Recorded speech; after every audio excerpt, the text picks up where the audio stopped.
Hello students, let's continue with chapter number 8, wind, storms and cyclones. So we were studying about the properties of air and the first property which we read was air exerts pressure. पहली property क्या कहती है कि air pressure exert करती है. Second property जो हमने पढ़ी थी वो क्या पढ़ी थी कि high speed wind is accompanied by reduced air pressure. जो third property है वो क्या कह रही है कि air expands on heating, कि air है वो expand होती है when it is heated, जब इसे गर्म किया जाता है. ठीक है, तो ये समझने के लिए हम एज़ यूजुअल एक्टिविटी करके देखते हैं.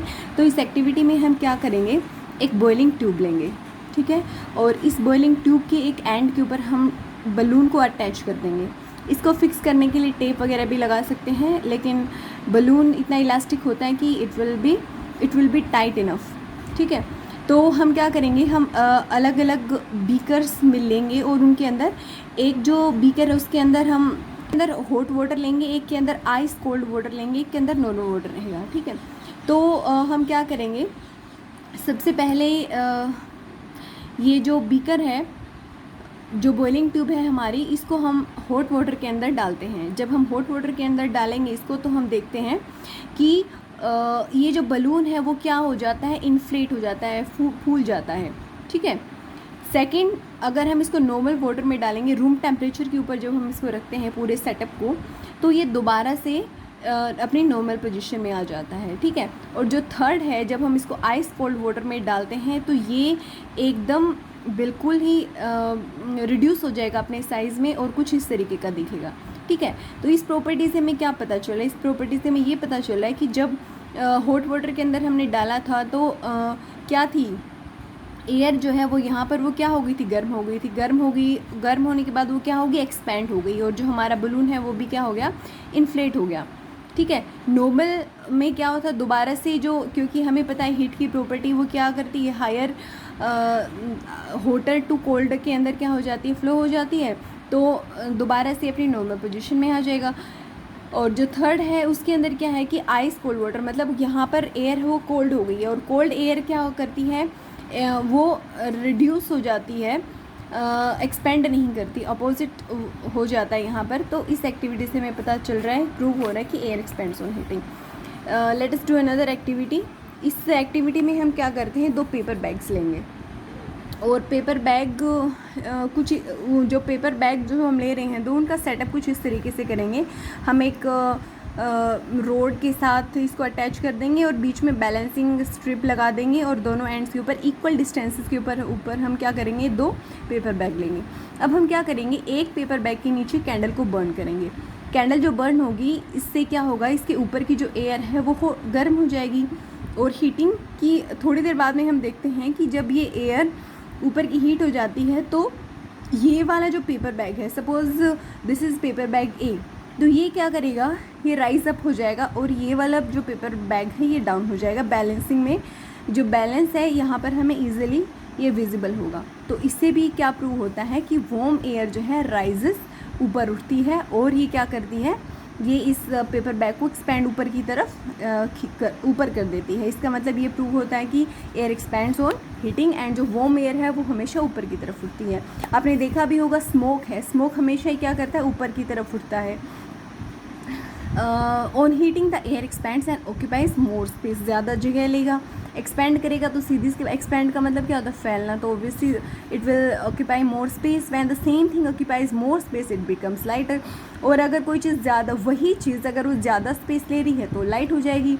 The warm air is therefore lighter than the cold air, इसीलिए वार्म एयर जो है वो कोल्ड एयर के कंपैरिजन में लाइट होती है. That is the reason that the smoke goes up, और यही कारण है कि स्मोक जो है वो ऊपर की तरफ उठता है.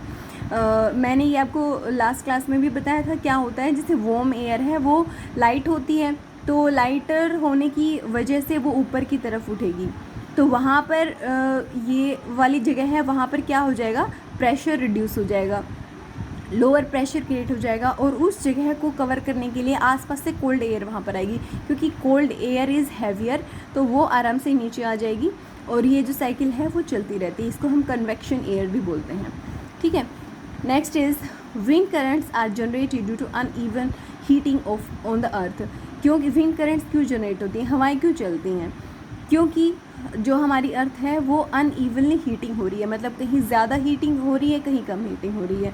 तो इसको हम समझते हैं। तो ये दो टाइप की अनइवन हीटिंग होती है, first is equator and the pole and second is on land and water. So let us first study about uneven heating of equator and pole. तो आपको पता है अर्थ कुछ इस तरीके से दिखती है, इसके अंदर लैटिट्यूडनल लाइन्स होती हैं और लॉन्गिट्यूडनल लाइन होती है, आपने ज्योग्राफी में पढ़ा होगा। ये जो 0 डिग्री लैटिट्यूडनल लाइन होती है that is known as equator, फिर 30 डिग्रीज, फिर 60 degrees and then comes the poles. तो आपको पता होगा कि सन की जो रेज़ हैं वो इक्वेटर के ऊपर सीधी गिरती हैं, इस वजह से इक्वेटर के ऊपर सबसे ज़्यादा गर्मी होती है, ठीक है। तो क्या होता है आपको पता है, यहाँ पर सबसे ज़्यादा गर्मी है तो हॉट एयर है वो क्या करेगी, ऊपर उठेगी। यहाँ से हॉट एयर ऊपर उठेगी तो 30 डिग्रीज़ वाले इस लाइन से क्या होगा, इस रीजन के अंदर हवाएं चलेंगी, ठीक है। इधर से भी आएंगी, साउथ से भी आएंगी और नॉर्थ से भी आएंगी टूवर्ड्स इक्वेटर। फिर यहाँ पर क्या होगा, यहाँ पर भी वार्मर एयर है, इतनी तो नहीं जितनी इक्वेटर पर है, but still here is also warmer air. तो यहाँ से भी वार्म एयर ऊपर उठेगी और ऊपर उठ के वो इधर जाएगी और क्या होगा, पोल से जो कोल्डर एयर है वो क्या करेगी, इस रीजन के अंदर आएगी, ठीक है। तो ये जो साइकिल है वो चलती रहती है और कुछ इस तरीके से विंड करंट्स हमें विजिबल होते हैं, ठीक है। दूसरा एक चीज़ और यहाँ पर, एक जो विंड के डायरेक्शन के अंदर जो चेंज होता है उसमें एक रोल जो रोटेशन ऑफ अर्थ का, अर्थ जो रोटेट करती है उसका भी होता है। अर्थ अपने एक्सिस के ऊपर रोटेट करती है ना, तो उसकी वजह से भी विंड की डायरेक्शन अफेक्ट होती है। सेकंड जो अनइवन हीटिंग है that is uneven heating of land and water. आपने सी ब्रीज और लैंड ब्रीज के बारे में पढ़ा था चैप्टर नंबर 4 में, आप अगर आपको याद होगा। तो लैंड ब्रीज क्या होता है मैं आपको बता देती हूँ थोड़ा सा। पहले हम सी ब्रीज पढ़ते हैं। तो सी ब्रीज में क्या होता है, लैंड और वाटर के कंपैरिजन में लैंड है वो जल्दी गर्म हो जाती है, ठीक है। तो जल्दी गर्म होगी तो लैंड के ऊपर से जो हवा है वो ऊपर उठेगी, जबकि सी उस टाइम क्या होता है, ठंडा होता है। तो यहाँ से हवा ऊपर उठेगी और सी की तरफ से ठंडी हवा आएगी। ठंडी हवा क्यों होती है, because the air contains water molecules, water particles with them. तो क्या करेगी, वो समुद्र की तरफ से ठंडी हवा आएगी और ये साइकिल चलती है। तो that is known as sea breeze. At the time of night क्या होता है, लैंड जल्दी ठंडी हो जाती है, sea at the time is comparatively warmer as compare to the land. तो क्या होगा, यहाँ से गर्म एयर ऊपर उठेगी और लैंड से जो लैंड ब्रीज है वो आएगी। ब्रीज का मतलब क्या होता है, ठंडी हवा। तो लैंड ब्रीज आएगी eight the time of night. तो एक तो ये रीज़न होता है जो हमारी विंड करंट चलती हैं उनका। Wind to flow from the ocean towards the land, ये जो ओशन से लैंड की तरफ आती है इनको हम मानसून विंड भी बोलते हैं। क्यों बोलते हैं, क्योंकि मैंने आपको बताया था अभी कि सी की तरफ से जो आने वाली विंड्स हैं उनके अंदर वाटर पार्टिकल्स होते हैं और वाटर पार्टिकल हैं वो ऊपर जाते हैं, ऊपर जाके कंडेंस होते हैं, कंडेंस होने के बाद बादल बन जाते हैं, फिर प्रेसिपिटेशन होता है और बारिश हो जाती है। You all know about this cycle, water cycle, ठीक है। ये थोड़ा बताया कि मॉनसून क्या होता है। मॉनसून एक अरबिक वर्ड है जो कि मौसम से बना है और मौसम शब्द का मतलब होता है सीज़न, ठीक है। ये सारा जो है उसी के बारे में आपको बताया गया है।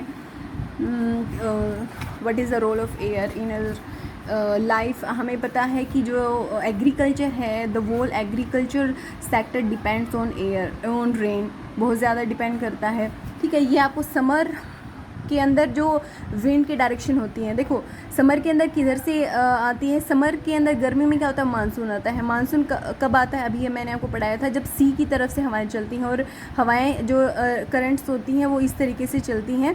यहाँ पर हिमालय है और हिमालय से टकरा के इनकी डायरेक्शन कुछ इस तरीके से चेंज हो जाती है, otherwise they come in this way. In winter में क्या होता है, अपोजिट होता है, इधर से आती हैं हवाएं और ये इस टूवर्ड्स द सी बहती हैं, ठीक है। तो फिर कई बार क्या होता है, रेन अच्छा भी होता है, लेकिन अगर हमें पता है excess of everything is dangerous. तो अगर बहुत ज़्यादा ही रेन हो जाए, बाढ़ आ जाए, थंडरस्टॉर्म और साइक्लोन भी आ जाते हैं, जो कि बहुत ज़्यादा हाई स्पीड ऑफ विंड भी होती है और बहुत ज़्यादा बारिश भी होती है, तो वो बिल्कुल भी डिज़ास्टर है एक। और वो उससे एनिमल्स को, प्लांट्स को बहुत ज़्यादा, मतलब हमारी ह्यूमन लाइफ है वो अफेक्ट होती है नेगेटिवली इससे। तो ये जो थंडरस्टॉर्म एंड साइक्लोन है उसके बारे में हम नेक्स्ट क्लास में पढ़ेंगे। आज के लिए इतना ही. If you have any question till now you can ask me. Thank you. Have a great day.